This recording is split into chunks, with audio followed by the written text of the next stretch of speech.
looks like we lost Peter.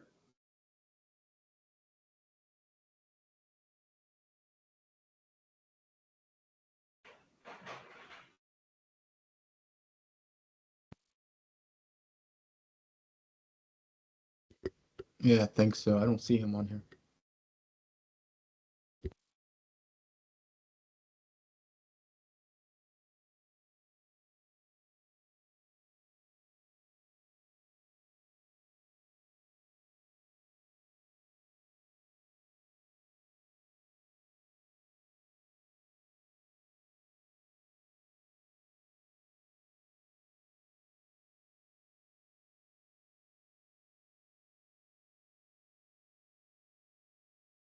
I guess we can give him about 5 more minutes and then I guess share the agenda and wait till it gets, oh, there he is. Maybe, let's see.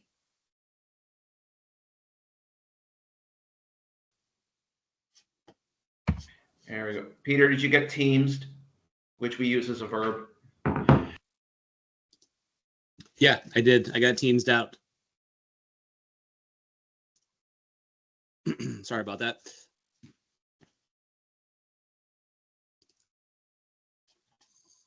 All right. I know it's been a short week, everyone. I know Bethany can't make it today. She has a conflict. She let me know that she wouldn't be able to make it. I believe a couple of folks are going to run a little bit behind today and join us hopefully the next half an hour or so. Wanted to spend the time today to go over more questions, concerns regarding the budget, as well as share thoughts on the D15 APS policy, since I think today is the last day for providing feedback to APS on that. So it's more informal, but really want to spend this time trying to put our heads together to understand where the concerns are. I have some of my own and want to hear from you.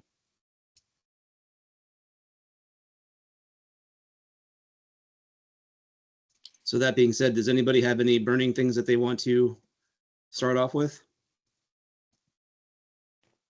Let me see here.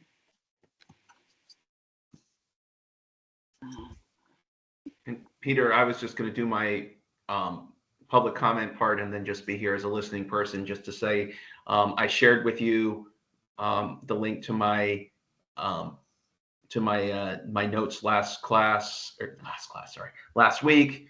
I can share it again with anyone who needs it, but otherwise I do invite anyone who might want to sit down and discuss with me outside of this meeting the things I found. My notes can be quite unwieldy. It's kind of my stream of consciousness, but it makes sense to me, and I turn what that is into much shorter, much more distilled thoughts to anybody who'd want to sit and talk budget outside of this meeting. So that offer stands to anyone. I think my email's in the group email list, so feel free to reach out to me. Thank you, Josh.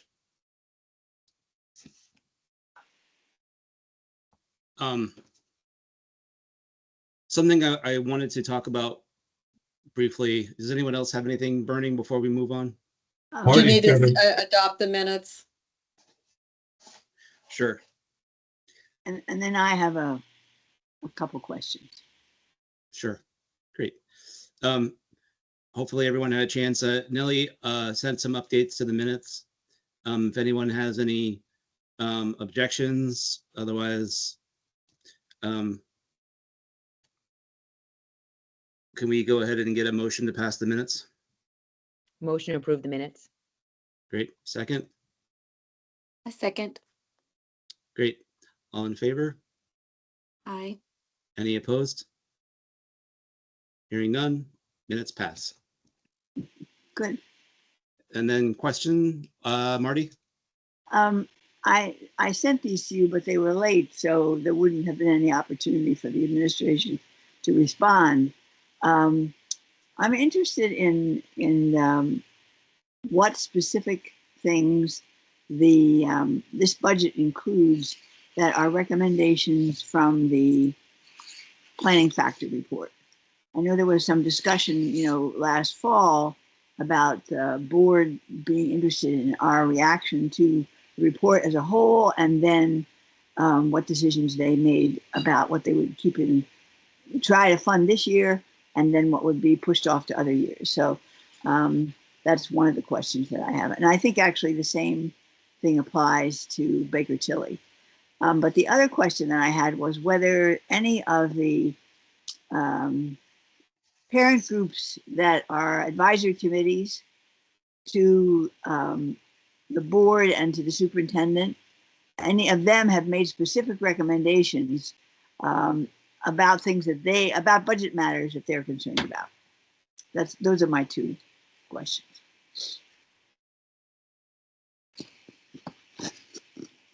So which specific planning factor recommendations are included in the budget?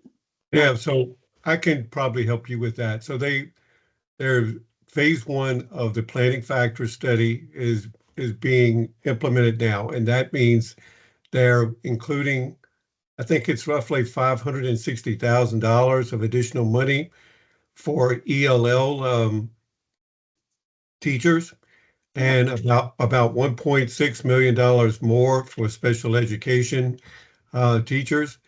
Now, all of these are offset by reductions in paraprofessionals. So if you have instructional aides, we are reducing instructional aides and taking that money and offsetting to hire more teachers.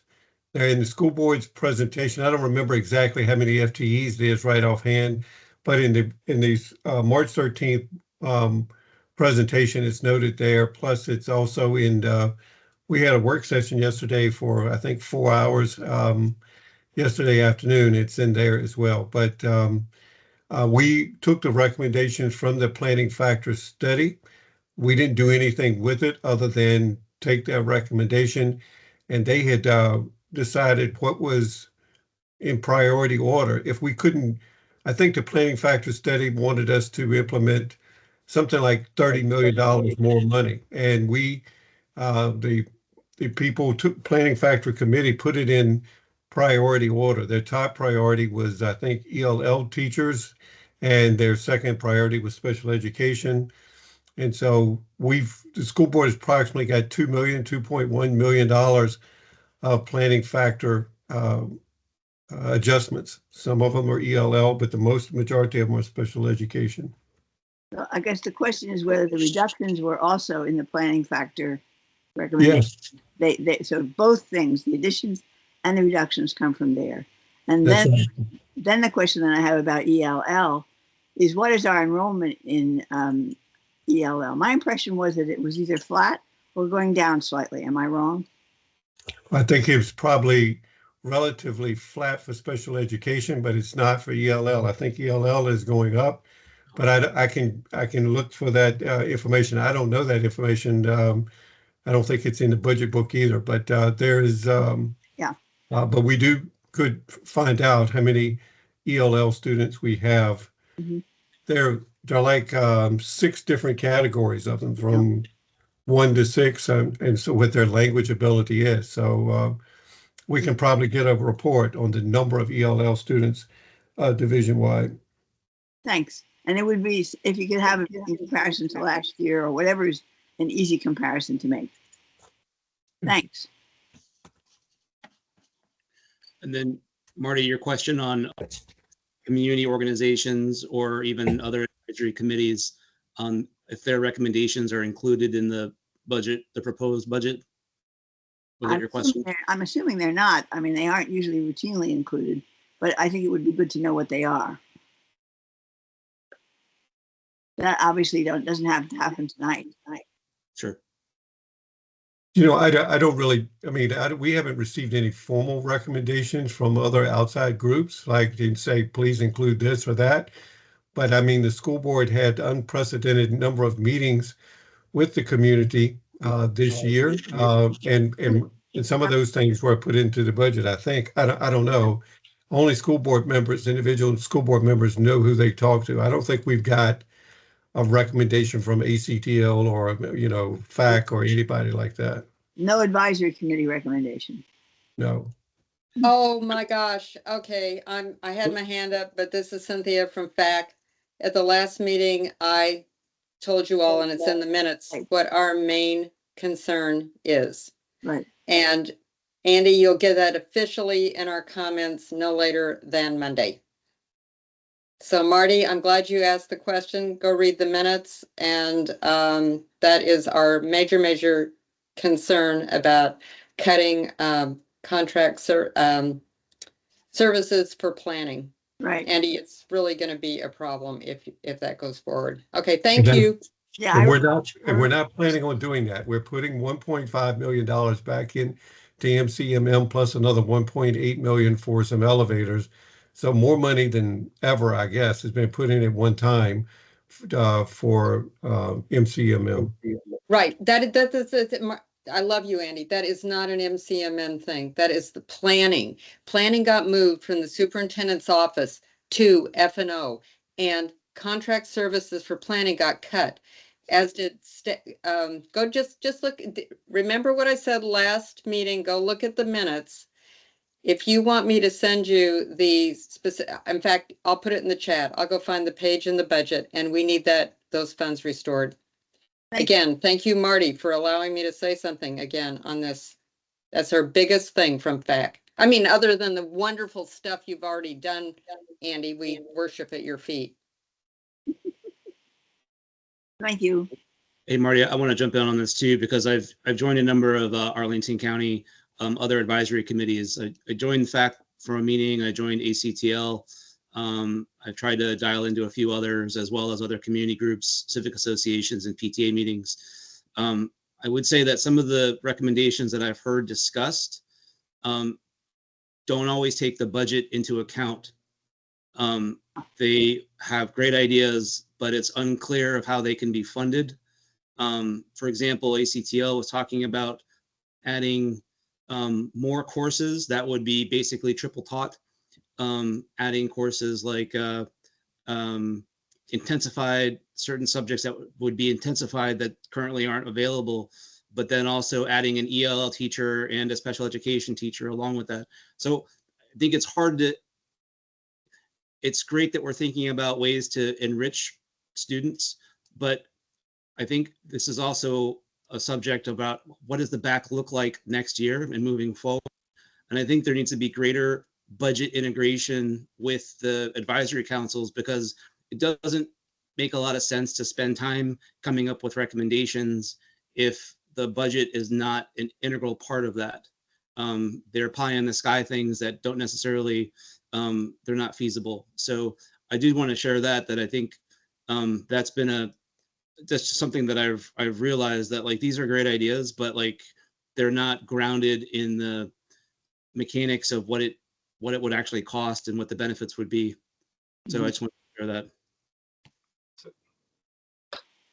Yeah, Peter, so just to kind of follow up on that, just to kind of let you know, so I also work as part of a committee that's looking at how we might want to restructure all of our councils and committees in the future to support the board and the community. That is a point that's been very actively discussed, that how do we actually provide some sort of budget capability, budget scrutiny as part of the ongoing direct operations of any given council.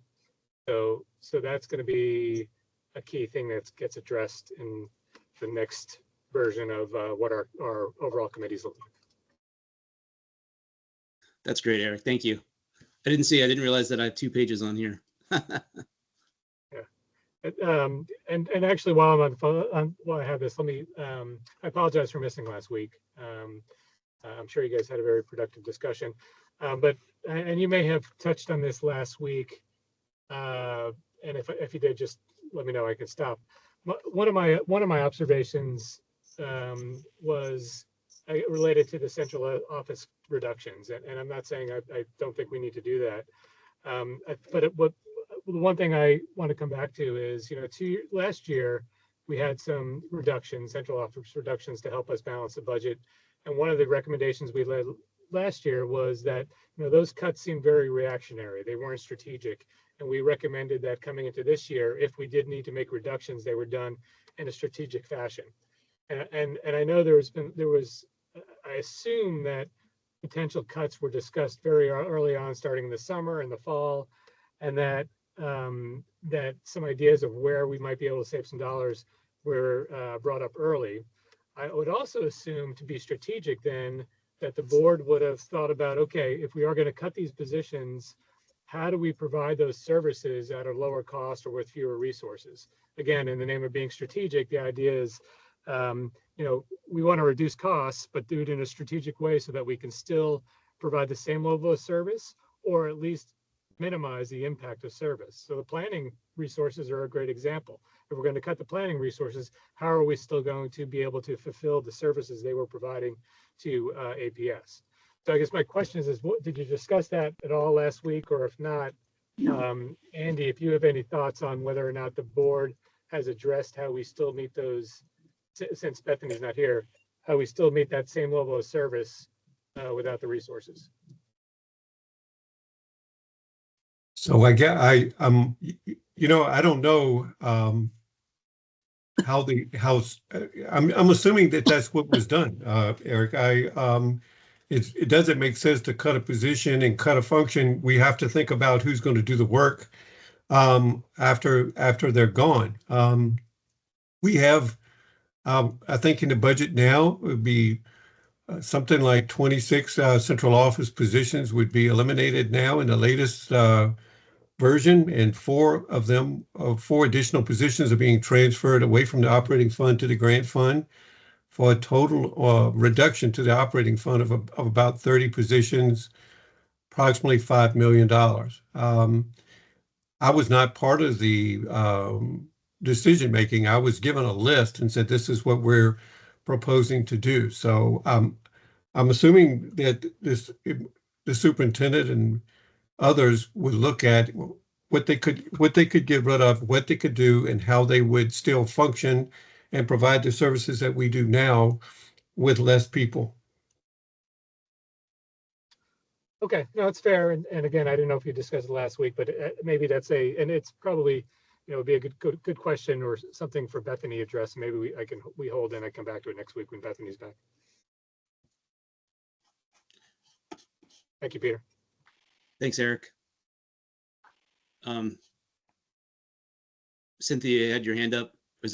You have another question? Yeah, because Eric, that was also a good question. I mean, for all I know, Andy, they have a plan for planning, but the planners don't know what the plan is. So, if you can just carry that back, if they have a way, they're going to do this. But right now, that function was turned over to F&O, and you have just decimated.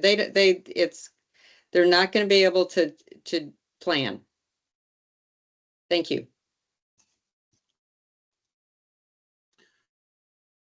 Following up on that, what's challenging about the operating budget is that we don't necessarily have an operating model as the precursor for the operating budget itself. And what I mean by that is it's not clear the traceability of what the requirements are from the Department of Education and standards of quality and the 16 or 17 different subject areas to the classroom, and then the workload of teachers to deliver that content in the classroom, and then to outcomes and how much all of that costs. It's one of the things I've been trying to work on for the past 6-7 years is understanding like the special education operating model, to understand how are we actually deploying special education resources and also English language learner resources to maximum value to basically help improve outcomes. And it's not been clear. What I've seen is the short answer is that planning factors determine it, but also so do market conditions, so do hiring or challenges hiring resources. A lot of things factor into that. But what is, I think, very challenging, and this is to Eric's and also Cynthia's point of having a clearly defined operating model, a notional model of how it should work, and using that to build like a pro forma financial analysis of how it should work, would be helpful towards budget planning and all financial planning for that matter. I know that with our budget direction guidance that we gave back in October, we recommended that APS should publish the comprehensive plan, which is also a statutory requirement. And that is like the precursor to an operating plan. But I don't know of any operating plan that APS can provide. Does anybody know of any operating plan that exists that can be used as the model from which to evaluate the operational budget?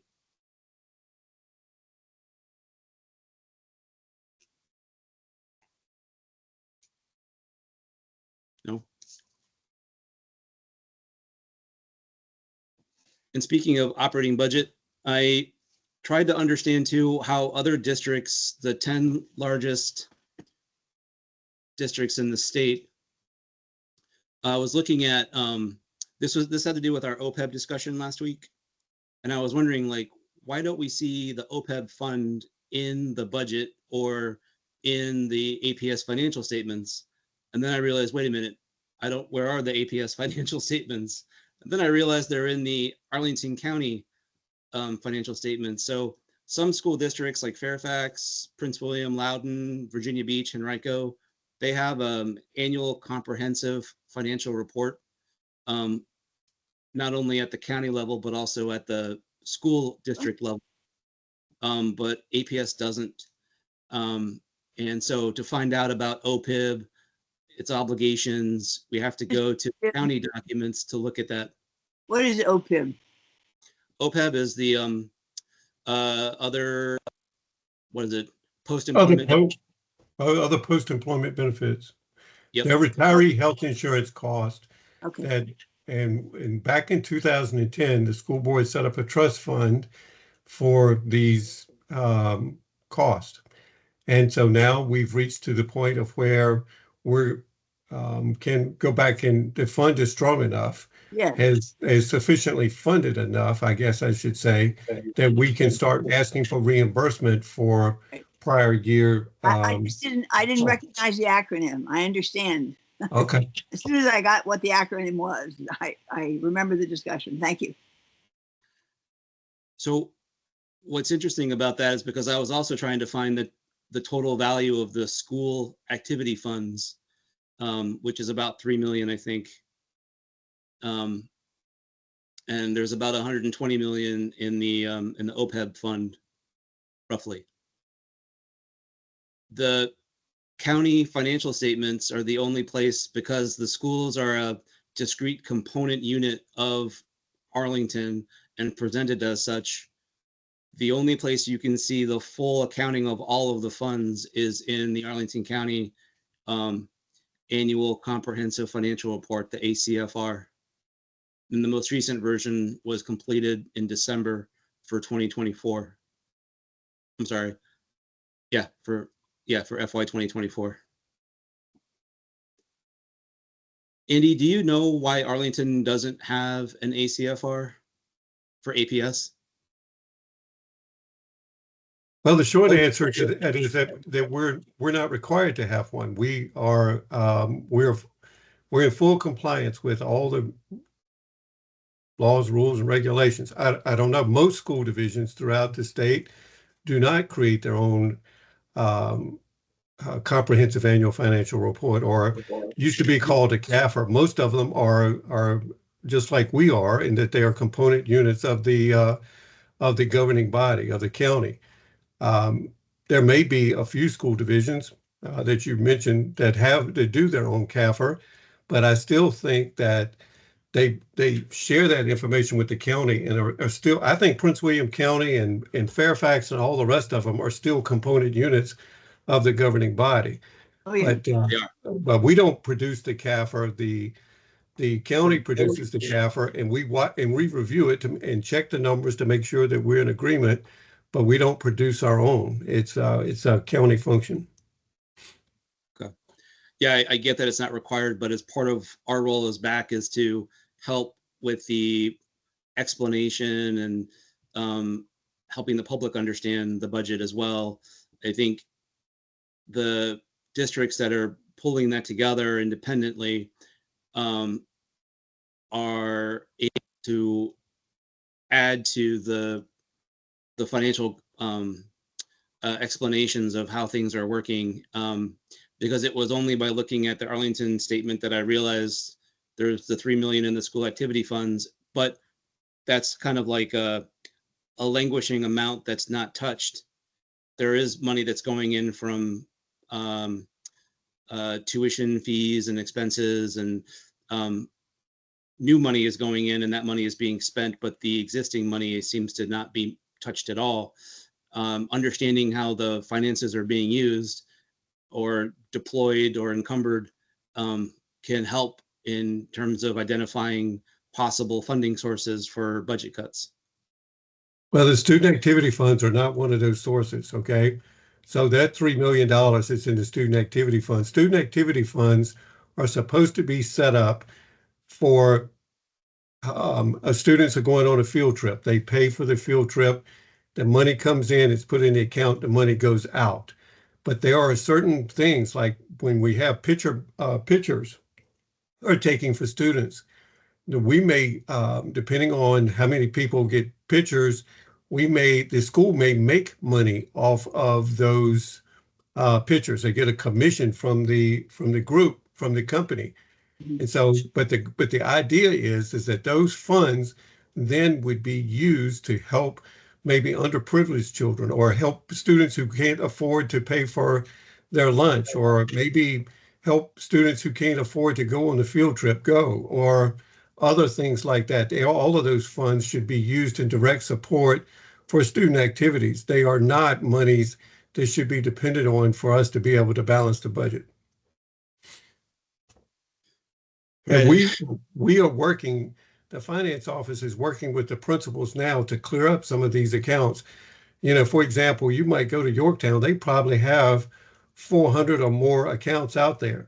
Some of those accounts haven't been touched in years, right? The money that was raised for a particular purpose, for whatever reason, a balance was left over in those accounts. Some of those accounts have been dormant for 10 years. And so what we're trying to do now is that we are meeting with each and every principal in the school division, starting with the high school principals first. And we're going to look at each account, eliminating the ones that we don't need. And if we have money in accounts that are dormant, or for example, we might find a class of 2015 account out there where they raised money from the students of 2015 to give a gift to the school. And then they didn't spend all of it. And so so that money's been sitting dormant out there since 2015.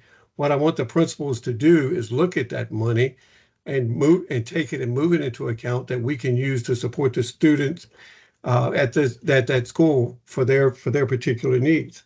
That's not to be used for instructional materials or supplies, or not to purchase a teacher, or certainly not to balance the APS budget. Right, but doesn't the money from the APS tuition fees and other charges go to the operating budget, the operating fund? Yes, they should. You know, for example, building rental fees or tuition. But I found out this week that so at the Career Center, they have a teen parenting program, okay, where we have young mothers who have children, and we are charging them $500 for tuition. Well, the tuition has been going back is staying in the school student activity fund account. And I'm saying, no, absolutely not. We paid for the teen parenting program. That tuition needs to come back to the budget at SIFAX.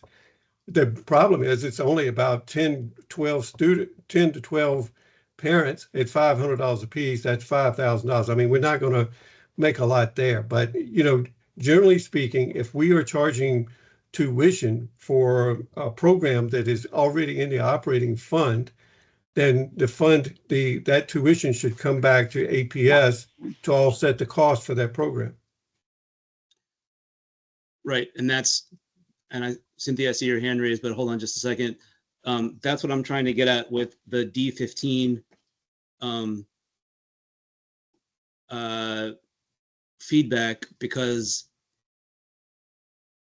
APS is putting more structure around soliciting funds from public sponsorships and private sponsorships, which can be also called gifts and private funding, to help supplement funding from routine government units, routine being the Arlington County transfer, the state, and federal. So this external funding is now supplemental, and that includes tuition, fees, other charges. It includes, it could include public sponsorships for new buildings or components of buildings or new programs or supporting programs. So there is it looks like an effort to request or put better structure around capital requests that and possibly operating requests that will impact the budget as well. So while it may not even be used today, if there is a gridlock of being able to disperse the money that's in those accounts today, it's harder to then say that's the best way to do it tomorrow, especially if we're saying, hey, we're opening this up. So like Amazon, you can sponsor a new field, or Boeing, you can sponsor a new park or playground equipment, or whatever the case may be. Understanding the traceability of those solicitation requests, that can have an impact on the operating fund. So this is sort of like what it was back in the old days when you used to have the baseball field out there and the fence was, each portion of the fence was sold to a local vendor to advertise their business. Well, what happened with that money? Did that money go back to SAFAX? No, the money didn't go back to SAFAX. Certainly didn't go back to balance the budget or anything like that. It went back to help the athletic programs at that school, preferably the baseball team. Or if you had, Coca-Cola used to sponsor or the scoreboards at every school in America, right? And so those funds were used to either purchase a scoreboard or to help the school's athletic program. These funds were never intended to be able to balance the budget or help offset cost for the general operating fund budget. So if we're going to have some big company come in and buy the naming rights, let's just assume that's what happens at the Wakefield or at the W&L football stadium, right? Could be called FedEx Field, right? So Sure. if we did something like that, right, the money would then be used more than likely. It's up to the discretion of the school board, but it would not go back into the operating fund budget. It would go back to help supporting keeping the field, keeping the those areas, giving them things that they don't have right now, right? So I don't see those things are being things that we would be concerned about for the operating fund. It probably depends on the size of the donation, though. Cynthia, you have your hand raised. I appreciate the question, and Andy, I appreciate your perspective as well. I'm sorry the word fee was used, so I'm flipping hats. I've got my aquatics hat on my head, and again, if any of you swim, you should reach out to me. So we pay fees to go swim in those aquatic centers, and the community that pays those fees, Andy and anyone, Peter, we expect that those fees are being used to keep the water warm, to keep the electricity on, to fix things in the pool. The community would not be happy to know that the fees they're paying either was a revenue generating source. It was tasked off to buy book. I mean, I believe in teachers and books, and those I married to a teacher, got a daughter as a teacher. I love teachers. I'm a sub, but hands off aquatic fees. And I only am just saying that just from another universe that I represent.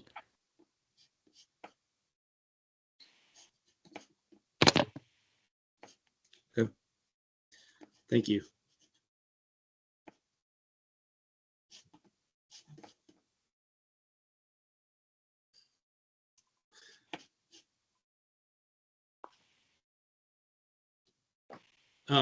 Andy, can we go back to the OPEB amount of 6.9 million in savings predicted for this year, which I believe is split up into two parts, the 5.3 million and the 1.6 million in reduced.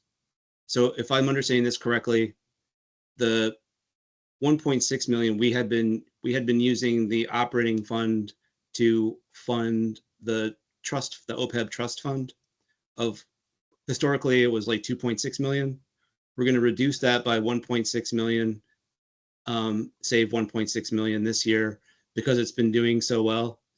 And then we're also going to be using the trust fund moving forward to fund more of those benefits directly instead of using the operating fund. And then is the 5.3 million, are we pulling money out of the trust fund this year to recognize it, with the idea that hopefully it's still pretty good? I was just trying to understand, like, where did that 5.3 million come from?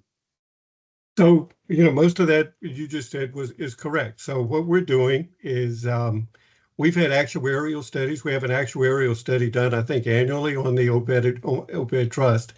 It's very healthy. It's doing very well.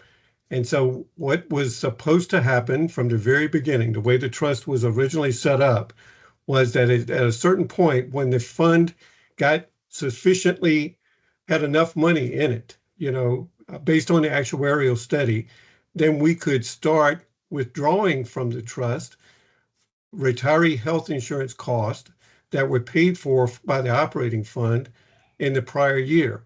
So how do we get to the $5.3 million? We looked at all of our retiree health insurance costs for over the last 5 years, took an average and said, okay, roughly we don't know how much in retiree health insurance costs we're going to recover yet, but we think it'll be approximately $5.3 million. And we put that in there. We're going to, once we know what the FY25, the year that we're living in now, is retiree health insurance costs are, in next year, we're going to ask for reimbursement for all of the costs for retiree health insurance going forward this year. So that it'll be either more than 5.3 or less than 5.3, but 5.3 was the projection. Now, some people are wondering whether or not we're starving the fund or we're harming the fund by reducing our annual contribution. Our contribution has been for the last several years $2.6 million. Now we're reducing it down to $1 million. And so, through the actuarial studies we've had, they have shown us that the fund is in good shape for the foreseeable future. But we're promised the board that during closeout each year, we would report back to them about the health of the fund. So even though the fund is not required, most school divisions in the state, more than 100 of them in the state, do not have an OPEB trust account.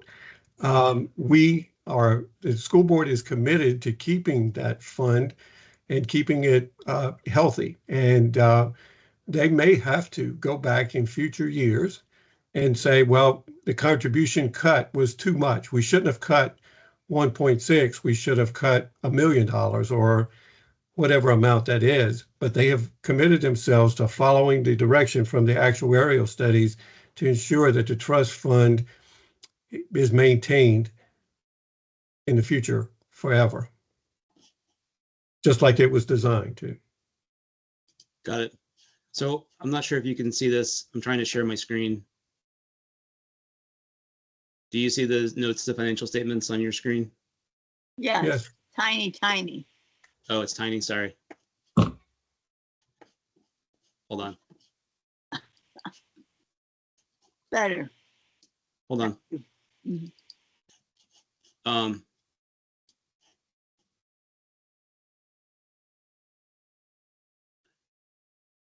So this is from the Arlington CAFR and it's got the net OPEB liability. I was just trying to understand, in terms of the 5.3 million for this year, where that is in this this is page 142 of the financial statements, or of the CAFR, sorry. I can see, because when you $120 million, I can see that, yep, we have $123 million in liability for the fund. So it's well funded, but it's also designed to meet the liability demands.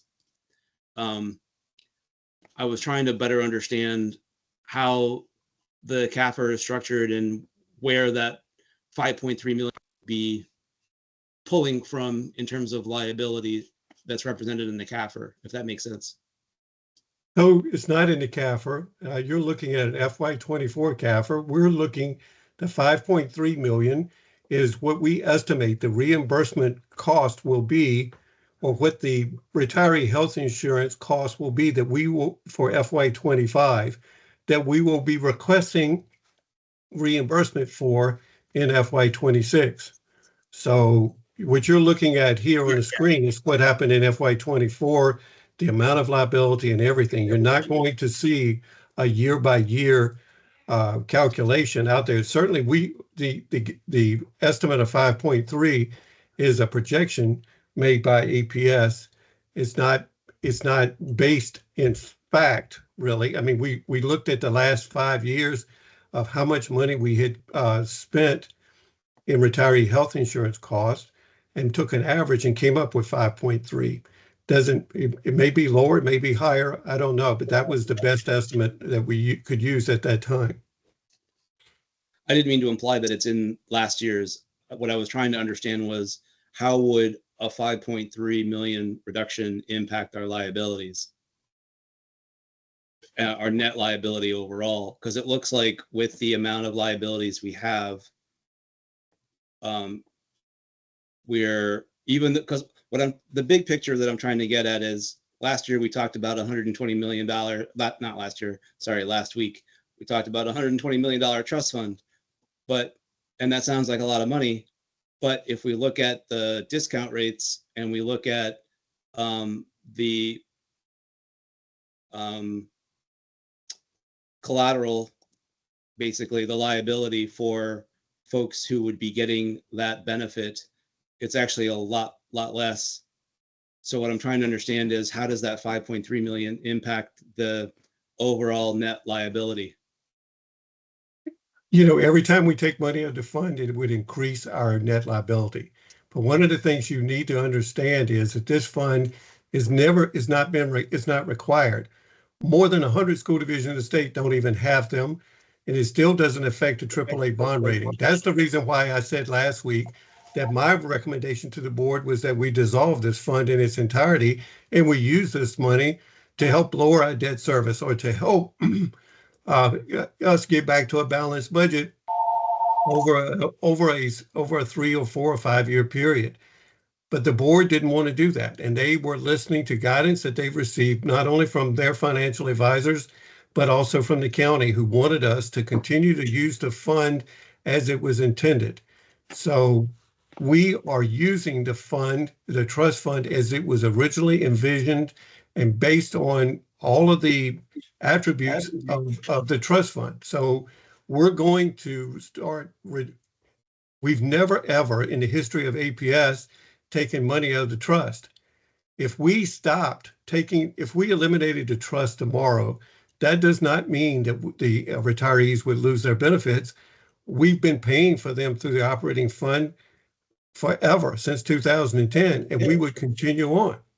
So this is a good thing for our school division to be able to receive this $5.3 million back, so that we don't have to make drastic cuts to our budget or risk staff or programs. This is saving a lot of that by using this fund as it was intended to be used. Dan, I see your hand raised. Yeah, so I kind of see what Peter's point is, and I totally get wanting to use some of these funds.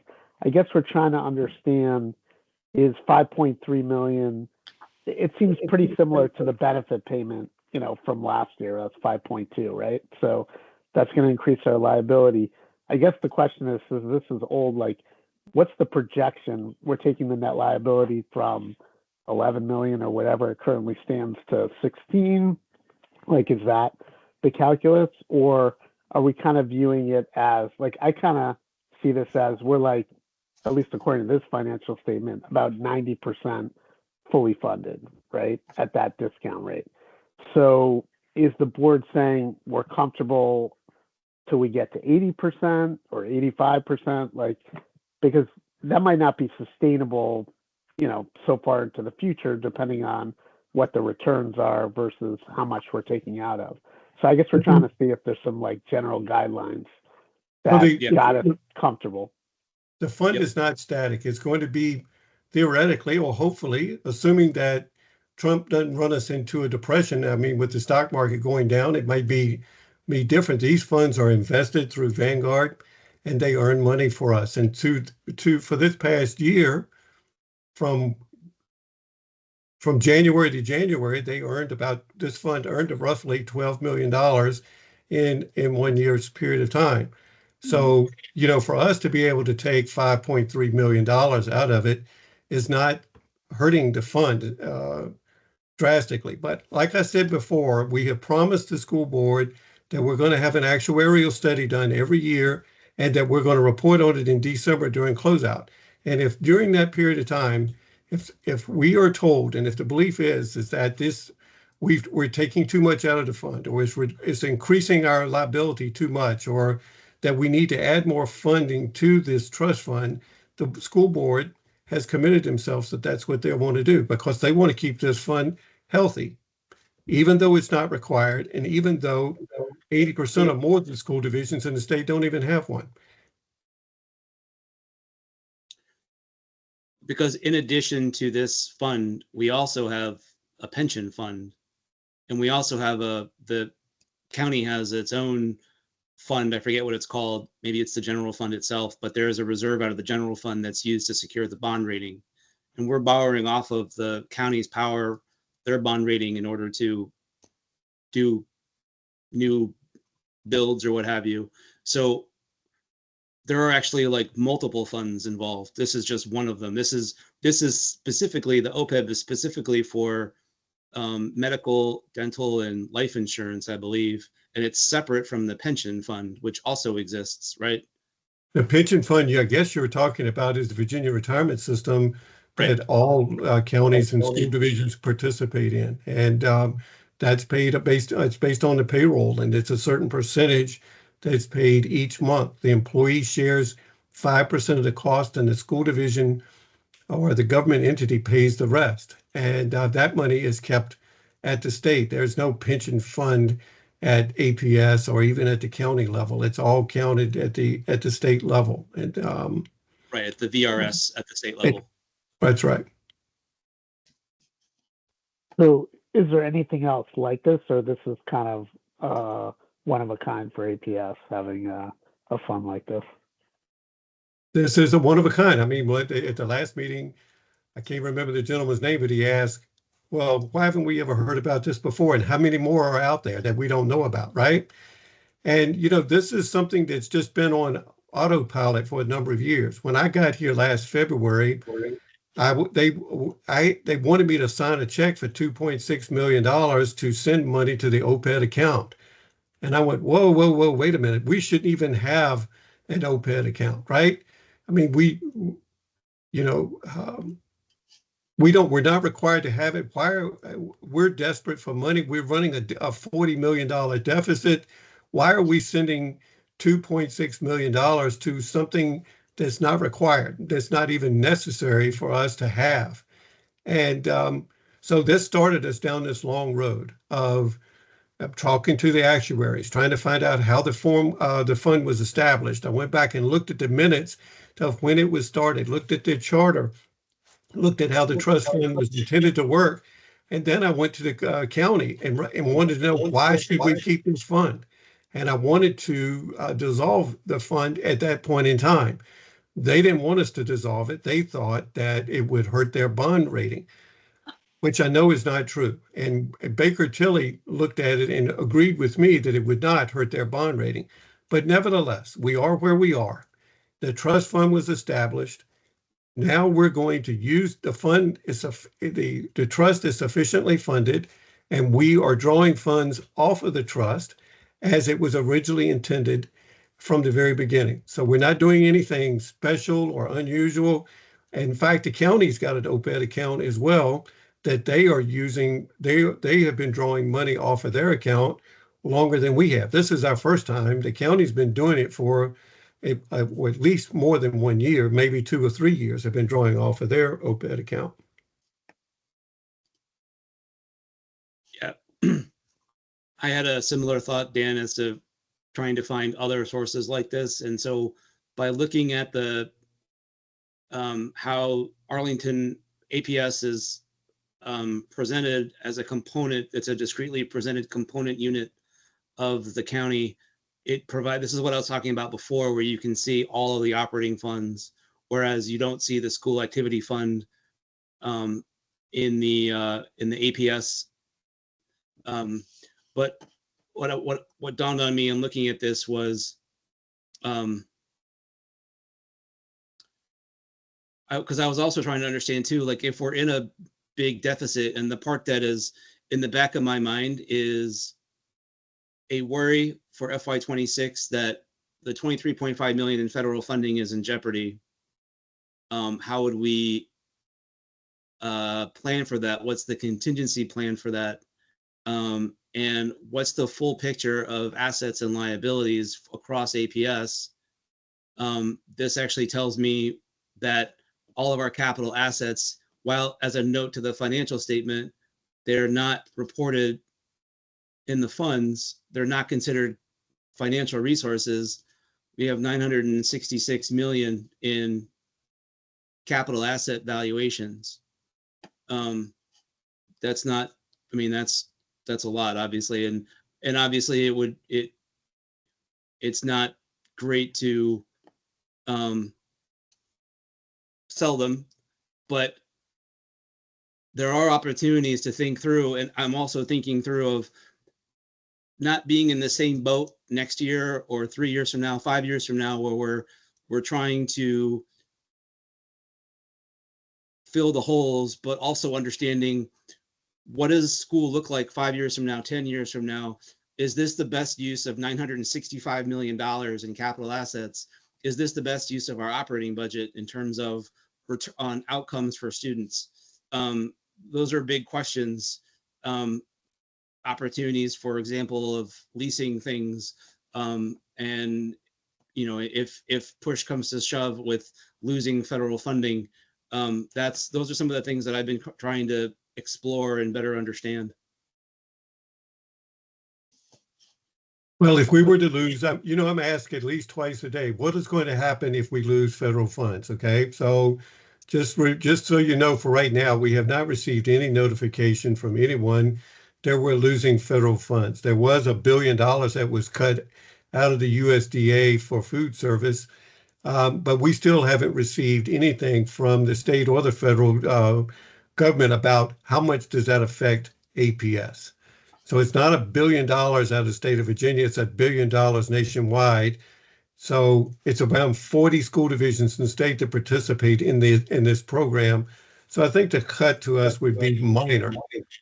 But the county government in their proposed FY26 budget is setting up a reserve out there just in case the county or the schools loses federal funding. So, when people ask me, well, what are you going to do if you lose funding? Well, we have reserves now to help us for a little while, right? To help us until we can make better decisions. But the truth of the matter is if they were to cut Title I funding or Title II funding or some federal funding like that, services would be changed, right? We would have to go back as a school board and a superintendent and decide what is most important to us. And I'm going to say something really outrageous out right now, so nobody get upset with me, but we might not be able to own the planetarium anymore or the outdoor lab or other things like that, because our more pressing need is to fill the gap that we have for the federal funding loss. So we might cut some of the programs that we like to have, that we think make APS what APS is, we might not offer 7 or 8 different pre-K programs in the county. You know, we may have to change some of the things that we do and put our priorities in order, is what the true answer is going to be if we start losing this federal funding. And this gets on something that I keep hearing Eric's message in the back of my mind of contingency planning, contingency planning. It's been a theme of all, I think, the back reports for as far back as we have records of them. What you just described, Andy, do you have, are any of that, is any of that scenario planning formalized in terms of like, if this happens, break glass, do this, this is what we would save? Or is it all kind of, is it theoretical right now? No, Trump just got into office a month ago or 6 weeks ago. Nobody ever dreamed that we would have the day that we would be cutting Title I, Title II, Title VI-B funding. In fact, you can go back and look for the last 50 years, and those funding has increased every year during that entire period of time. There's never been a time when our federal funding was threatened the way that it is right now. Nobody would ever have thought that we would be firing tens of thousands of employees. So, you know, the effect on Arlington County is going to be much worse than whether or not we lose Title I or Title II funding. It's going to be the housing. Is the housing going to be what it is now? Are people going to leave the community? What's the socioeconomic status of our community going to be now?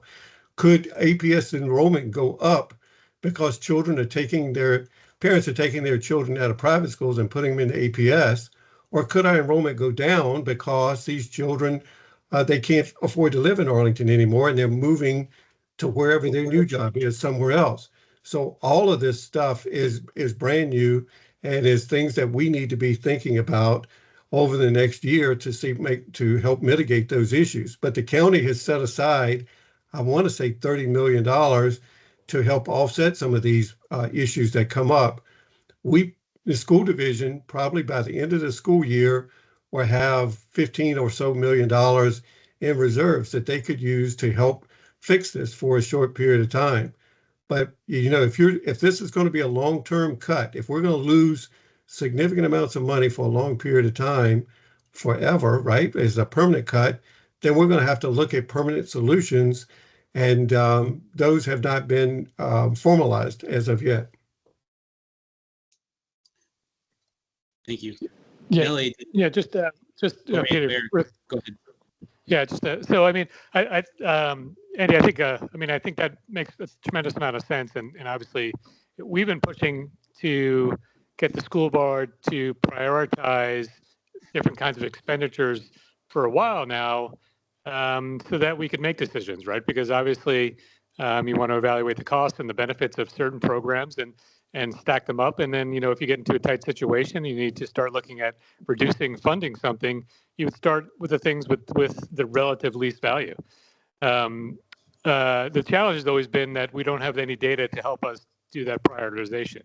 And so I think maybe then this is just another call for us to, as a BAC, whether it be in the budget response or whether it be at the end of the year, to come back and say, you know, we really need to be thinking about how do we collect the data that will allow us to prioritize things, because that's going to be key to be able to doing that in a way that doesn't cause outrage and doesn't become just a big political mess, and it can actually be, you know, justified because we have numbers to support it.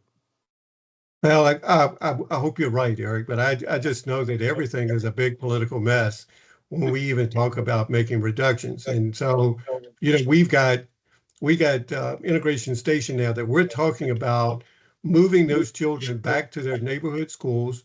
We're not talking about cutting a dime out of the program other than the tuition that we pay the children's school.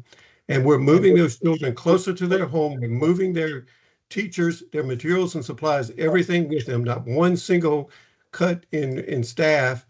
And we have had 2,000 people have contacted the school board and the county board of supervisors, all of them out there claiming that we're eliminating the program and we're going to harm their children.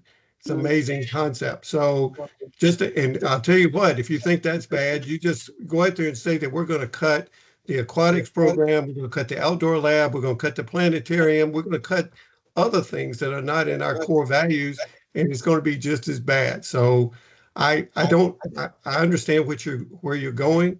I think it makes good analytical sense that we would do something like that, but I don't see it as not being uncontroversial, no matter what the data has, because if you look at the cost for integration station, they're the highest cost per pupil of any program that we have. Integration station, there's children cost. We have 29 staff for 44 kids, over $3.8 million, roughly $85,000 a child. The Shriver program is another one that's is north of $85,000 a child. And we're trying to say, well, we'll save a small amount of money and still offer all of these services to these students. And we've got people coming out of the woodworks claiming that we're trying to harm their kids and we're eliminating the program. So the board is under a lot of pressure right now to reinstate the integration station. And I think you'll see what they're going to do is phase it out over the next 3-year period of time. We're not going to take any more 2-year-olds next year.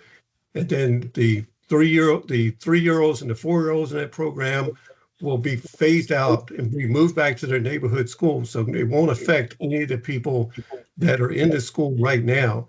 But in the next 3 years, our commitment to the children's school will be eliminated.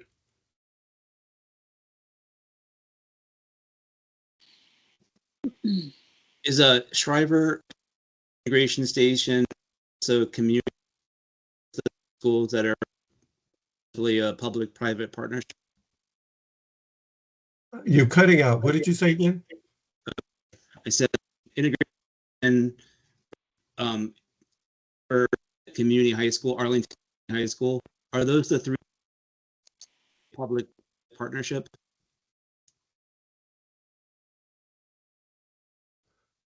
So you're asking me if they're public-private partnerships for those programs? Is that what you said? You're cutting out. Private. Sorry. Technically, integration station is a private partnership because the $670,000 that we save is the tuition that to the children's. My question was, the challenge with this is that it's time when we're trying to partner to help support all of our schools. We're back on station. I get that the cost per exorbitant, almost times the average. Are the other schools that are like are Shriver and also community high school, I believe, is a partnership with Amazon for the space.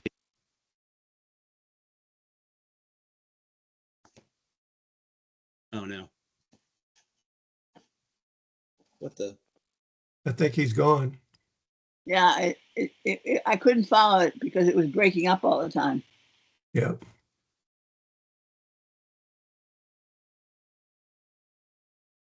I think he was asking if those schools are public-private funded schools. There's some private funding that goes into those, but I could be wrong. Yeah, I don't think so. I don't think we receive any, even at the children's school. I mean, we pay tuition to the children's schools and they have, our kids are in there with their kids. I think we're putting in special ed children and they have regular education students and we pay tuition of $671,000, I think it is, for our students to go there. And so what our proposal is, and we think that we will be enhancing the education for our students, not being detrimental to them, and is to cut out the tuition to the children's school. We already have preschool programs at all of our schools, or majority of our schools. Why do we need the children's school? What is the benefit? What are they giving us that we can't do for ourselves? Why are we paying this $670,000? Could we still provide all the services that we provide now to our students and without the children's school? And I'm not an expert in this area. I'm just a budget guy, but the superintendent, the instructional leadership believed that we could. And so that was the proposal, was to move to save the money and continue to provide all the services to our students that we're there. And to give you people some reference, the integration station currently costs about $120,000 per student. The tuition itself, the fee that we pay to children's school is about $15,000 per child. So moving them out was to be only slightly less. In comparison, I think, Peter, the thing you were asking, Shriver, which is, I think, is a fairly, it's not quite apples to apples, but at least in the same fruit family, right? With a lot of special ed kids in that school, they're more like $75,000 per child, which sounds like more reasonable, right? It's usually about 2 to 3x to handle students with disabilities. So the children's school is definitely much costlier per child. Those are also preschool kids, which has more higher teacher to student ratios too, which probably accounts for that. But I'm not sure whether that was the question that you were asking, Peter. And we can't hear you.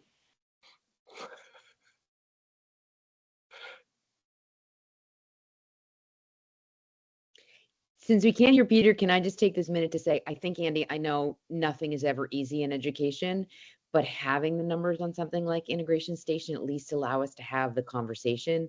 I think one of the things, there's so many different options for students at different levels with different needs. I'm not talking about your base schools and the fact that we spend more for students with more needs. I'm not talking about that like ELL or special ed, but the other options programs starting at an early age, at least when we have numbers and the numbers are, the conversation can have that rather than people speculating, which I think is one of the things people like to do a lot about, like, how much extra pay for transportation on option schools versus having more kids go in elementary school to their base school, et cetera, et cetera. So just in terms of, we may have to make some harder choices over the next couple of years, the more you can bring the numbers to the table, the better it is, I think, in terms of informing the conversation. Yeah. Okay, thank you. And Peter in the chat says, are there any other public-private partnerships like Integration Station or Shriver? Example, like Community High School is a partnership with Amazon. Well, the Amazon is providing, I think, a place for them to, I think it's been delayed. I think it's another year out, but the plan was for them to provide a building or something or space for the program. But I'm not aware of any other ones out there.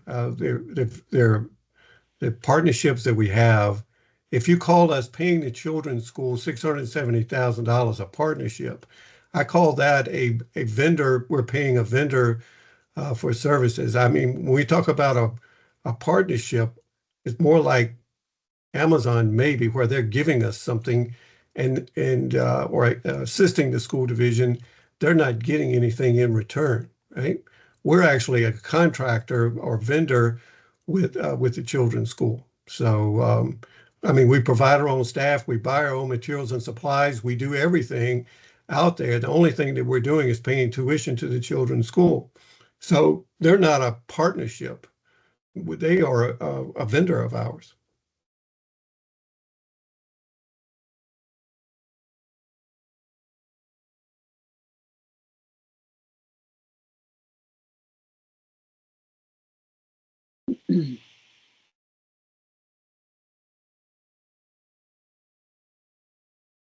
So Nellie has her hand up. Nellie, go ahead. Hi, thank you. I just wanted to sort of pile on what Eric had mentioned and what Melanie had just reiterated. I mean, I can't imagine the amount of pressure that the board is under, but one way to think about it again is that it doesn't really matter where the cuts are coming from, whether they happen to be extremely unexpected. The potential cuts happen to be extremely unexpected at this time, but I mean, they could have come from, a precipitous drop in tax revenue at a different point. But so I do think that doing that assessment and prioritization analysis ahead of time allows us to prepare like a rationale for proposed changes, because you're right, there's going to be immense protest for like any kind of proposed changes to services that are provided. But I mean, really, without doing that analysis, the alternative is to make arbitrary cuts or, kind of just cuts without like sufficient analysis done ahead of time. That's all I have. Thank you.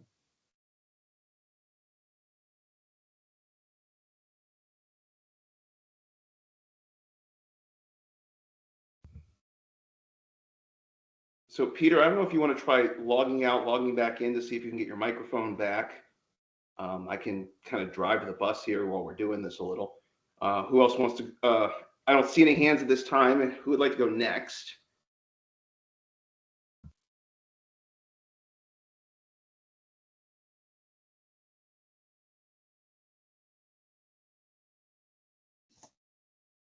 Jamal has his hand raised.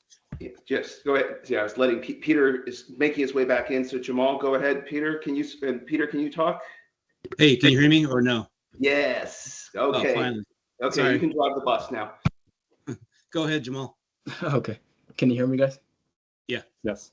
Oh yeah. I'm just have a question about like the cuts. When you guys, where do you guys get the recommendations when you want to cut like staff, like as far as adding 51 cutting 51 paraprofessionals and adding 49 teachers? Where do you get the recommendation from? Other principals? Do you get them from? That came from the planning factor committee that was put together, and I think they had.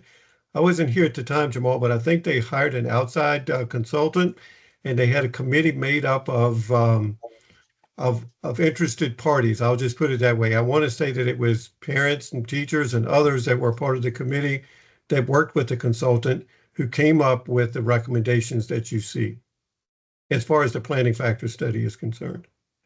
Oh, okay. Because from what I'm understanding, as far as me like working in the classroom, like for one teacher, you need like at least 2 assistants.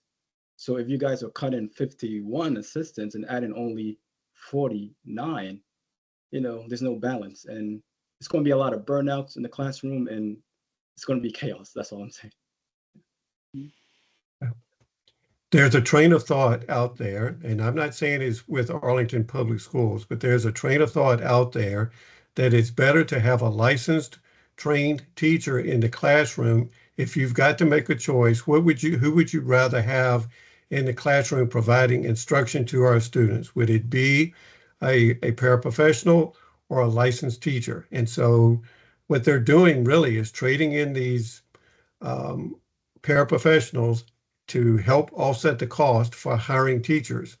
So for the number of ELL students, teachers that we're doing, we're only putting $650,000, spending that much more money to hire all of those teachers. It would be substantially more if they hadn't reduced the number of paraprofessionals that are in the classrooms today. Yeah, but for what I did my calculations too. You're actually going to be adding more. You add 1 million more if you take out all these. If you take out 51 paraprofessionals and add 49 teachers, you're actually going to be spending $1 million more. Probably more, actually, more than 1 million.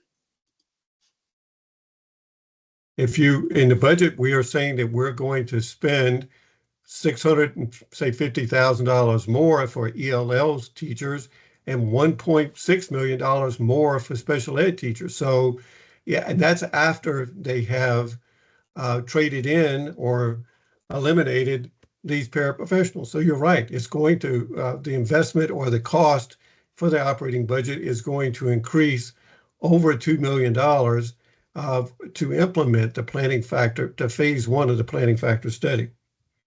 Yeah, so I'm only advising for balance, like maybe add like 15 teachers and eliminate 20 or 25 paraprofessionals instead. See how that works at first, and then maybe we can move forward with a different path. That's all. Yeah.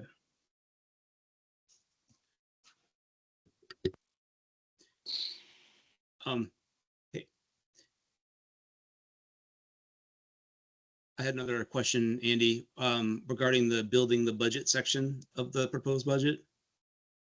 Yeah, I don't have the budget in front of me, but go ahead. I'm listening. That's okay. It's just it's more of a generic question. It's great that we have the strategic plan included and these targets, starting with the target of by 2030, at least 90% of students will meet or exceed proficiency across all the SOL assessments. I get that it's included in here. My question is that what financial calculations are going into actually driving the improvements in outcomes? Or is it kind of a placeholder, like this is what we're aspiring to, and we're really not sure how to financially deliver on 90%? We are aspiring to that, right? But one of the things that we have to never forget is that we started this budget cycle with over a $40 million budget deficit, okay? So that had to be dealt with first. So we are looking at the strategic plan. You will see strategic investments being made through the planning factor study or other things that were put there. But a lot of this budget is in reductions to be able to get our budget back in balance. And if I could show you the latest budget forecast, we've got FY26 budget balanced right now based on all the reductions and all of the additional revenue that we are talking about incorporating in. And then for FY27 for next year, for the next year's budget, we're roughly $2.5 million in deficit. And then for the following year, we're about that same amount. So our budget is essentially balanced going forward because we dealt with the problem that we had to deal with this year. Now, going forward, we're going to get additional state money next year. We're going to get additional transfer probably from the county, I guess. I mean, depending on what the economy is like a year from now. We don't know yet what's going to happen. But I mean, if the country is in recession or if the county has seen devastating losses in tax revenue, then all bets are off, and we could be back here again next year, making more severe additional cuts. But as we stand here today, looking forward into the future, we can't predict what will happen. And so right now we've got our financial house in order. We're spending our money like we're at least our budget is balanced based on ongoing revenue. We're spending the least amount of money ever the school division has on one-time money on reoccurring expenses. So, a lot of the recommendations that were made by the BAC committee over the years are finally being implemented, right? We had an independent study of our budget to scrub it and determine whether there's some things that we could do. A lot of people don't agree with the Baker-Tilly report, but it did give us an honest, independent review of what they thought we might be able to cut. And then, for years, they've been talking about spending one-time money on one-time things, not using your reserves for ongoing expenses. So they've taken that to heart. They've trying to do that.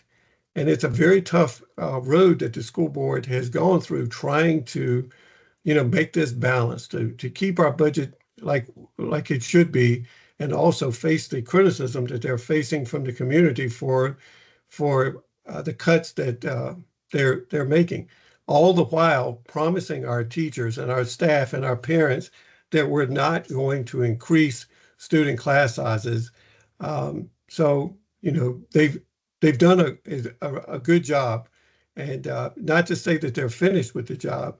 They're still going to have a multi-year process, but they've made a good faith effort this year. So just to follow up quickly on that, I'm not looking for the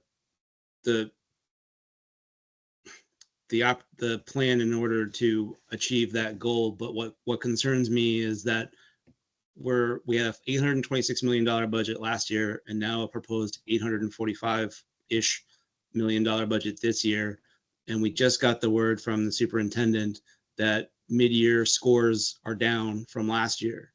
So the question on my mind and on other community members' minds has been, are we getting, if we're adding more and more to the budget and we want to add another 20 million next year, are we getting the return on that investment? Are there and I hear what you're saying, we're balanced for now, but I think one of the things that at least is on the back of my mind is, have we done enough to structurally change things so that we can better connect our incomes with our outcomes, and also not have to revisit these types of things every year? Can we set ourselves up for sustainability, not just in terms of balancing the budget, but in terms of maximizing outcomes? Okay, so let's talk a little bit about, outcomes based on revenue, the incomes, right? So, a lot of members of the BAC committee always are talking to me about, are we getting our bang for our buck? Are we getting our return on our investment? Are we getting those types of things out of the school division? So if you go to the school quality profile or out there on the DOE website and you look at our scores, our what a lot of people are looking at is our aggregated scores, but disaggregate our scores. Look at our children and how they are scoring. How are white children being scoring? Black children scoring? How are Asian children and Hispanic children and special ed students, how are they all scoring?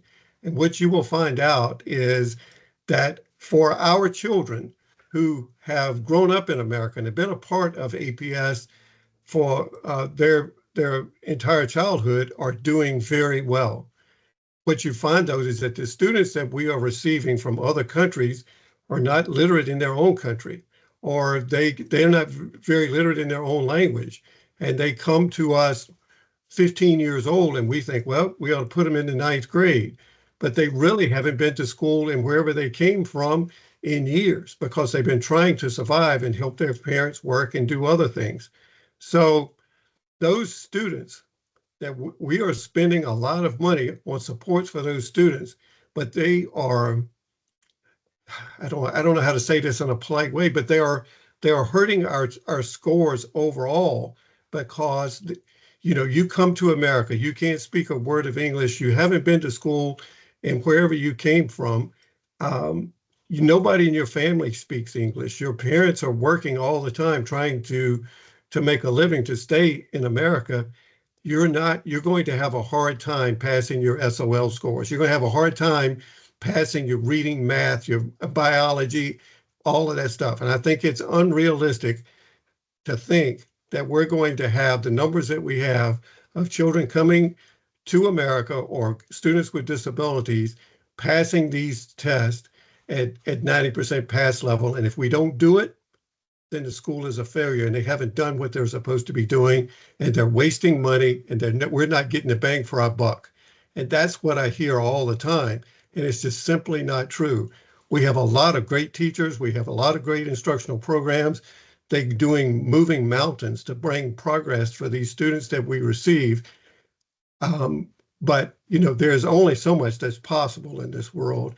And, some of our students stay with us for a short period of time and move, and then we have others come back in. So it starts all over again. That's the whole problem with the SOL test and the grading of it, is that if you don't score at 75 or 90% or whatever is acceptable in your community, the school division is deemed a failure and they need to do something different, when the school system could have done everything right. And it's just where the children came from, their circumstance, that drove the scores down.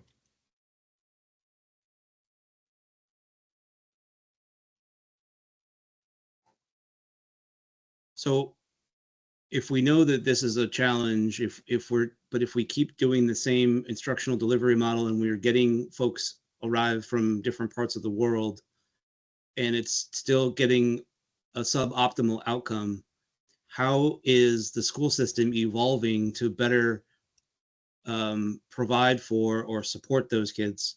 I guess that I don't see how we're fundamentally shifting in our instructional model, even with the planning factors, where every year we're adding more resources to do the same thing, but with more, but we're not getting the results off of those investments. So how are we evolving to better provide for those kids? Well, the district has family liaisons. They do more to outreach for families than any other part of county government. So, what the problem here is that everybody thinks that the school division is the answer to all the problems, and we're not. Your question insinuates to me that you think our delivery method is bad or wrong because we're not getting the outcomes that you think that we should have, or that the government thinks we ought to have. I'm saying that I think our delivery method, our instructional program is top quality. You will not find another school division in the state of Virginia that has a better instructional program and curriculum than Arlington County Public Schools. We are the gold standard of the state of Virginia. Now, that being said, all school divisions across the state are facing the same problems that we have. They are struggling with their ELL students. They're struggling with special ed students. They are struggling with economically disadvantaged students throughout. So we're not unique in any way in that method and in that issue. If you were to listen to our governor and others, they will tell you that public education is a complete failure, and they want to get rid of it altogether and to move it to another failed concept, which is charter schools, or better yet, let's take all of the taxpayer money and give it to private schools, which some people think are much better than public schools, but they get to pick who they want. They don't have to take they're certainly not taking economically disadvantaged students. They're certainly not taking special ed students. They're not going to take some kid from South America who hadn't been to school in 5 years, who can't speak a word of English. They're not going to take them in their program either. So all of this stuff is criticism about public education. You don't know what it's like on the front lines, and what the school division is facing, and what obstacles that they have overcome to provide for our students as we have them now. Marty, I see your hand raised. I just want to put on the table, I understand your argument, Andy, and I think you make it well. But I want to put on the table the possibility that the model for all these school systems is fundamentally wrong in one respect. The variable that we don't operate on, but that private schools operate on all over the country, all religious schools do, is small class sizes. Now, it's true that Arlington has some of the smallest class sizes in the state of Virginia. I'm sure that's true. I know it is in comparison to Fairfax County. Fairfax County has been balancing their budget for the last 30 years on having high classes. They have higher stated ones and they have higher actual ones. I know because I know people who work there. On the other hand, we haven't really tried, particularly for early childhood and elementary schools, the model that successful private schools use, which is class sizes that meet the standards that the NAAYC, the National Association for the Education of Young Children, suggests, which is 18 students per teacher. Sometimes with younger kids, it's with an assistant. Sometimes it's without. And I don't want to debate that right now, but I do think there is professionally another point of view, although I respect what you're saying. Thanks.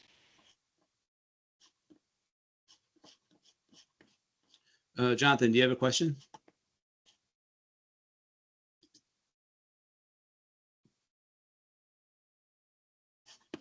I just posted onto the chat itself, and then it's for Andy. Just would it be as simple as tracking, reporting on the improvement of the students year over year for the students you just mentioned, right? Because we really wouldn't know if the instructions are working as intended if we don't have that information. Because you're talking about how the program does indeed work, right? And then if I follow that mindset is, if someone's scoring only 20% SOL, and then the same kid next year is scoring 50%, maybe that's as much as the kid can get through on a year over year basis. But to me, that would be considered a success, because there are some challenges. Mm-hmm. Yeah. I agree with you, and that used to be a part of accreditation and of whether deeming the success or failure of the school. But since Governor Youngkin came into office, they have changed how that is done. And growth is no longer considered a part of the process. You know, they're looking at your test scores and determining that. It used to be under the former governor and others that they would look at how much growth that a division might have. So you may have had a 50% pass rate last year and you moved up to 65% and you would still be failing the SOL test, but they would show that growth and therefore they wouldn't classify you as a failing school or whatever. They would give you full accreditation, assuming that you're going to continue to make gains going forward, to be able to pass the SOL scores. But if you get to a point, it used to be, and I guess it's still this way, I'm not the academic person, but it used to be that if your school division they had several categories and it was something to the effect of needs improvement or something like that, then if you didn't meet the standard, you had to prepare, for lack of a better term, they didn't call it this, but it's sort of like action plans, things that you were going to do to change so that you could improve or those scores or continue to sustain those gains that you had until you got to the level of passing the SOL test. I don't think, it might be one or two of our schools, but I don't know if we have any of those schools that fall into that category. I think I'm sure that all of our schools are fully accredited. I don't think there's anyone out there it's got some sort of warning label on them, but I may be wrong. I'm not, like I said, I'm not the academic person. I don't really know all of that. We have two that are accredited with conditions: Wakefield High School and Carlin Springs. And a few others are starting to dip in terms of their overall scores, particularly as it relates to special education outcomes. Yep, that's not surprising. Yeah. I'm curious though, from Peter, from year to year, right? Some schools will have better scores, some schools will have lower scores. Is it the same schools? Is it different schools? Is it just sort of like random? Does that make sense? Like that there's some amount of variation from year to year. If you just look at a single year, you're like, oh, these two schools are not doing as well. But those could be external factors. If you look at it over like a 10-year period and see the natural variation, is it beyond the natural variation? Right? You can flip a coin and get 4 heads, but it's still possibly a fair coin. It's just you had a 1 in 16 chance that it was all heads, right? So I'm trying to figure out like what is the actual. I think you're right. I mean, most studies have come out with the same result, in that the biggest indicator of whether a student will be successful or not in school is not whether they're Black or white or Hispanic or anything like that. It's their socioeconomic status. So that's the reason why we have things called Title I schools, where additional funding is being placed into schools, smaller class sizes, to get to Marty's point, are part of Title I schools, things like that, trying to address those needs. And so, yeah, I mean, I'm betting that you're never going to see Yorktown being on one of those lists as being a poor performing school.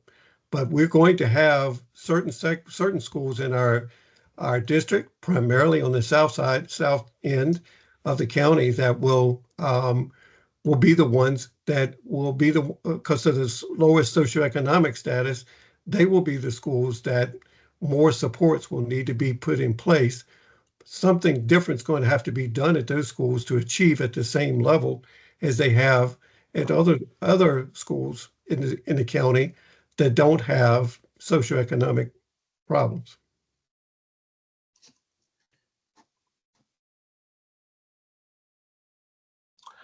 Yeah. Sorry, go ahead. I was going to ask if folks had other questions or concerns regarding the proposed budget. Josh's comment at the end, sorry, this is the last comment on this topic, I think, is how many years of growth did a student get, right? If they, are 15-year-old, they came, they went from a 3rd grade level to a 4th grade level, that's 1 year of growth in a year of academic instruction. I'm wondering whether APS has that data. It's like we know how you have a child that's behind, that's starting off behind. Are we getting them over like however many year period a more than 1 year per year growth for that child, right? Which is definitely above par. Versus that child is getting further and further behind as they go through APS. Well, I hope they're not getting worse by coming to school, but the answer is probably yes. Like I said, I'm not the academic team, but they do know what the student growth is from year over year. I'm fairly sure about that. I was 100% sure before Governor Youngkin got in, because we used to calculate that growth so that we could ensure that we were meeting the accreditation standards and that the school would not be classified as a low performing school, because growth was taken into account. But I feel like they do have it now. They do an assessment at the beginning of the school year, they do an assessment at the end of the school year, and they are looking for that growth for that student. Sometimes they come to us where they're reading several years below their grade level, and if we can get them, move them 1 or 2 grade levels up, we feel like, well, we've done a good job. Now, at some point, all of this has to come to an end, right? At some point, they've got to pass the SOL test when they get to high school so that they can graduate with a diploma, right? I mean, so the idea is that, to Marty's point, the foundation is important. The earlier that we get these students in their instructional career, no matter where they come from, the more successful they will be. The more time they spend with APS, the greater the chance of graduating on time comes. If we get a kid when they're 16 years old, it's going to be hard, almost impossible for us to have that child to graduate on time because they're just so far behind. And the language is such a barrier. It's much more. But if we get that child when they're 2, 3, 4 years old and they start in our pre-K programs and go into kindergarten and they go through us, they have an excellent chance to graduate on time, just like any other child who was born in America and who's lived in Arlington all their life.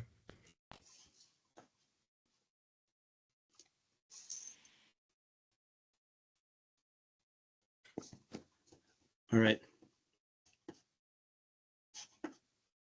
Any other, I do want to touch on the policy D15 for external funding and resources, but I also want to make sure that folks who have questions have a chance to ask them now.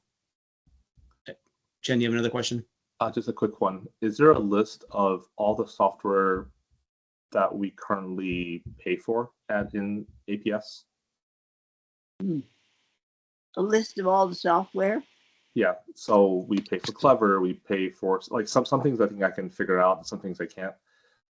Like we pay for support for our network support, right? Like, but I think it's spread across the different parts of the budget, and some things I think are just a bucket of money.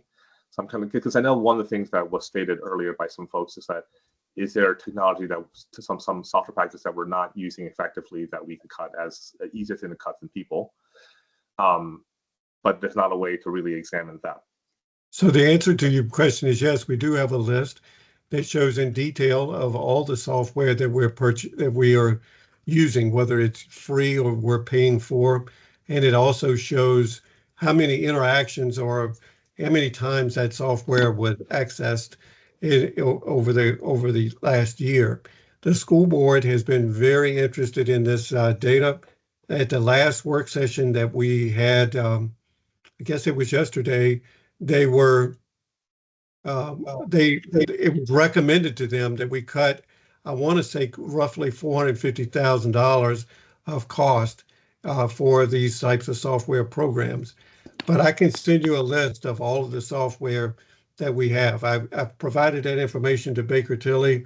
I can certainly provide it to you. So I will email it out tomorrow to Peter, and he can send it to the whole BAC committee. Thank you. I think that file has like 800 plus different software applications that APS pays for right now, or uses. Paid for, some of them are free. Jonathan, I see your hand raised. So I think last year towards the end, Andy, you came in and you talked about the some of the programs, some of the practices of other major school districts in the country. And then one of the things, because I'm just looking at the revenue summary, and then one of the things is looking at opportunities such as if there are softwares or vendors that you can work with that are accounts payable related, and then they would get you cashbacks and whatnot to generate some revenue source for the district. So there, I think that's one of the things that you mentioned as well, and I know there are companies like that that's out there. In addition to that, I think one of the questions I had before was, what is on average our our cash balance, right? And then like, do we put it in an account that doesn't earn any interest? I know we absolutely probably do not get $847 million lump sum from the county, and then we can park it there for 2% interest rate or whatever it is. But I imagine it's much smaller than that. But then there are days that it's sitting in an account. Like who's earning that interest? Like do we get that, or did the county only sends money as needed? So, And we don't. the bad news for you, Jonathan, is that APS doesn't have any bank accounts. Okay, there's no money sitting in a bank account with APS's name on it. The money is all managed and handled and put into county coffers. So when the county transfers money over to the school division, it's just on paper only. They're not sending money to APS. We're not sending money back to the county. It's all done through journal entries and that sort of thing. All the money that we receive from the state is submitted and goes into the county coffers. Any money that comes from the schools or for any fees or tuition, things like that, we deposit it, but we're depositing it in the county account. So we don't have any bank accounts. So, but to a point that you have that we need to take up with the county is when I was in Manassas, we used to get interest off of our money, right? So if the county has gotten, let's just assume for the sake of argument that the county got $1 million worth of interest this year off of their accounts, what portion of that should come back to APS, right? Yeah. We do have a funding formula agreement of 46.7 or something percent. We should at least be getting a portion of that interest that's been earned off of that money. But to date, we have not, that's not been something that's been happening at APS. And that's something that we need to take up with the county and be able to get our fair share. Yeah, the lump sum amount is 52.6 million interest and rent. So you want to take 36% of that? That'll be great. Hey, Andy, real quick on that though, the bank part. I thought that all school activity funds are deposited in a bank that carries insurance with the FDIC or equivalent agency. You're absolutely right. I'm not talking. Student activity funds are not in my purview per se. They're not part of the school board's judgment on balancing the budget or anything like that. The student activity funds are handled at the school level. They do have separate accounts at their neighborhood banks or the ones that are close to them. They do have to be FDIC insured, but they are not regulated by the school board. That we never talk about student activity funds to the school board. Okay, because there's only one federal EIN for APS, right? There's just a single number. Like every school doesn't have its own. No, it's one number.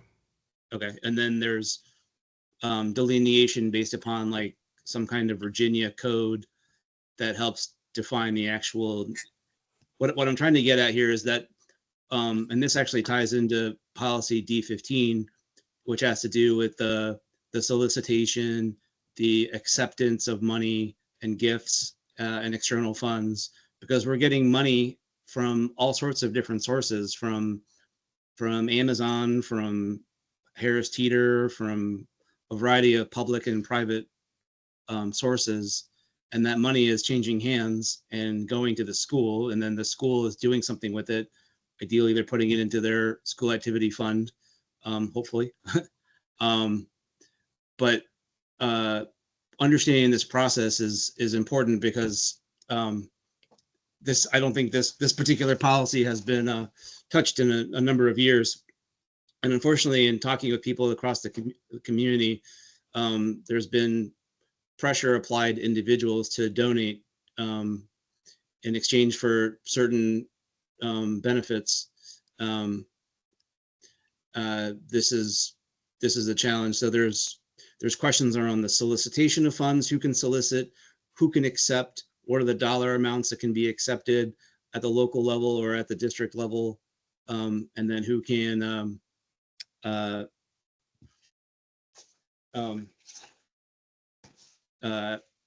use it, apply it to use, and then monitor and report on it. But before I jump into that, any other questions for Andy and the group on the proposed budget? No.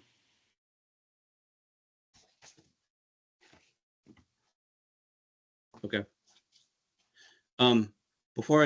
While I'm jumping into this, I'm a little bit reluctant to share my screen because the last couple times I've played around in Teams, I shut my computer down. So has everyone had a chance to read through the policy D15 that was up for, I don't know if folks have provided feedback directly through the Engage link.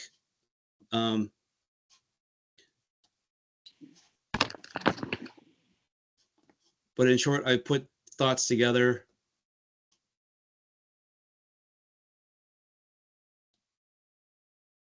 on helping to define what external funding is and its component parts. Unfortunately, things have been kind of hectic around here and I haven't sent it out for everyone to take a look at. But the long and the short of it is I'm putting together a thought around how to structure more effective policy for APS that helps lay out a definition for policy to clearly define a specific goal or standard and the corresponding organizational roles. Actually, let me just see if I can do something real quick. Hold on a second.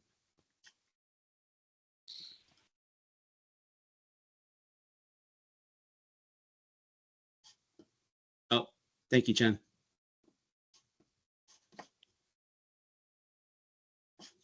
I put a link to the policy in the chat. Thank you.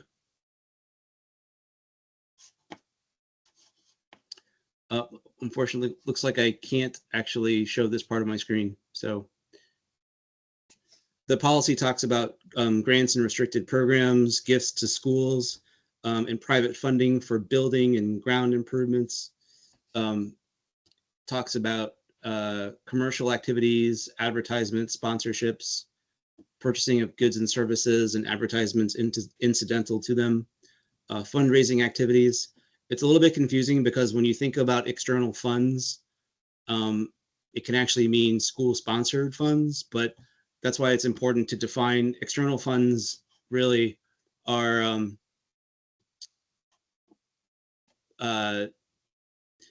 APS continuously solicits, accepts, uses, and monitors funds from sources other than routine budget appropriations from other government units like Arlington or the state of Virginia or the federal government. And these funds are supplemental. They can be applied to a particular school or to a division-wide program. They're generated from private, public, and commercial sources. And in looking at this, I see 5 categories. There's public sponsorships, which include things like paid advertisements, which are things like one-way marketing, promotional messages, and collaborative sponsorships, which are funding events or functions in exchange for some kind of public recognition. Second one is private sponsorships, which can be for program support or for facility and grounds improvements. The third one are grants and restricted programs, and that flows to the Grant and Restricted Programs Fund. The fifth one is APS tuition fees and other charges, which contributes to the operating fund. And then there's student fundraising, which those contributions flow to the school activity fund. And technically, in my read of this, all external funding efforts are considered, to some extent, proposals to support APS students in some capacity, and that these fund proposals should include an explicit purpose and intent, scope, timing, and desired impact. And the proposals can be solicited or unsolicited, and that solicited proposals ideally should align with educational delivery or capability gaps whenever feasible, and that evaluations should use clearly defined approval and categorization criteria.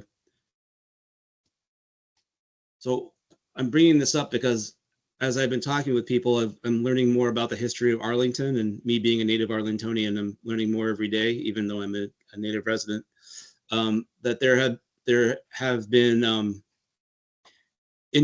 pressure on individuals to provide funds for certain programs from the schools.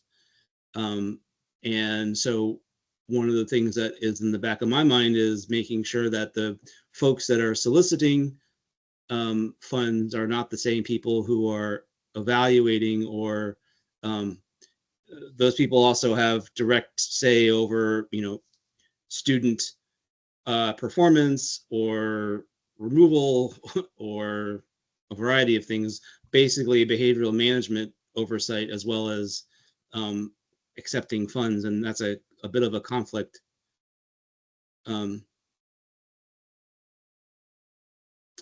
So it's kind of hard for me to show this. I thought I could show this with my camera, but it's not letting me do it. So unfortunately, I'll send it out afterwards. Nellie, you have a question? Yeah, I do. I was, is it possible that this is like a unique situation though, that, can possibly be resolved at like the local level as opposed to like a systemic issue? Well, it's actually more systemic. Different, multiple schools have had multiple instances where this has happened, and there's been persuasion. Some of the principals are actually no longer with APS, so it's a bit more common than I was aware of. Oh, thank you.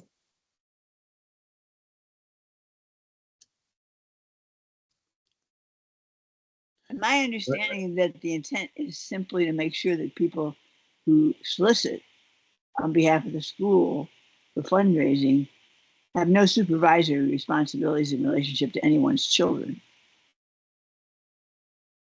Is that what this is about? So this is a policy that hasn't been updated in a while, but there's the policy, and then there's like a whole bunch of policy implementation procedures behind it that talk about the specific methods. And in those methods, you kind of have to dig deeper than the policy to understand that there are the people who are in supervisory roles can actually solicit and do solicit. Mm-hmm. So by commenting on the policy revision to say that's a bit of a conflict, mm-hmm. It's important to say, like, if we believe that is a conflict, that we say that there should be someone other than a person in charge of behavioral and discipline making these requests, so there isn't any kind of conflict of benefit or avoidance, behavioral avoidance. Yeah, no, that seems pretty straightforward to me. But I don't know, is this something that we would discuss again and then you would include in a BAC report, or this is just kind of a freestanding discussion not related to the budget? This is not related to the budget in that the window for feedback is tonight, so I wanted to get something out. I put something together. I just basically explained that this is also, I think this particular policy, APS has many policies. This one, I believe, has been a thorn in the side of APS for a while. I don't think they wanted to tackle it for a while because it's a bit disjointed. It talks about things that don't really necessarily apply, like it's not a very clearly organized policy is what I'm trying to say. However, there are aspects of this which need to be reinforced. Things like the administrative code of Virginia, which talks about the regulations governing the school activity funds. Because one of the things that when I first met Andy over the summer, he gave me a wonderful present. It was the trial balance for all of the school activity funds, which was eye-opening that there was so much money in those accounts, $3 million across all the accounts at the time.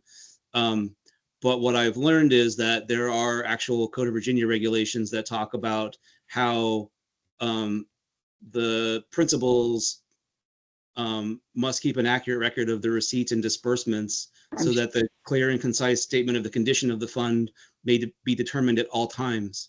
And what's happening is that there has been pressure put on different organizations to supply funding, individuals to provide funding, instead of tapping into these things. And if it's something that would benefit a student, then they have the funds. They just need to pick up the phone and call Andy. And Andy said he's meeting with the principals. We need to better connect the explicit administrative code or the Code of Virginia with the policy to help remind everybody that this is actually a statutory requirement to do this. It's not just because I'm being mean and asking for information, or asking them to provide visibility into their positions. Jen, did you have a question or? No, I realized I posted the existing policy, not the proposed policy. So I posted the proposed policy with the changes tracked and the place for the comments, if anyone wanted to do comments, which closed this evening. Yeah.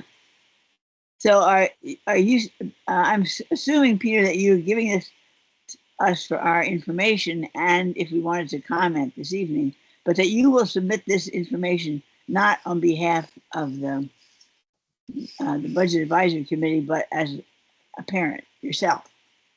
I'm definitely submitting it as a parent. I ran out of time, so I won't submit it as the BAC. No, I think it would take more deliberation. Not much, but some. Yep, and I know that we're at the top of the hour and we need to close up. So if anybody has any further thoughts, otherwise I will see everybody next Wednesday at SciFax. Andy. Bye-bye. Thanks. Bye. I'm going to go ahead and stop the recording now.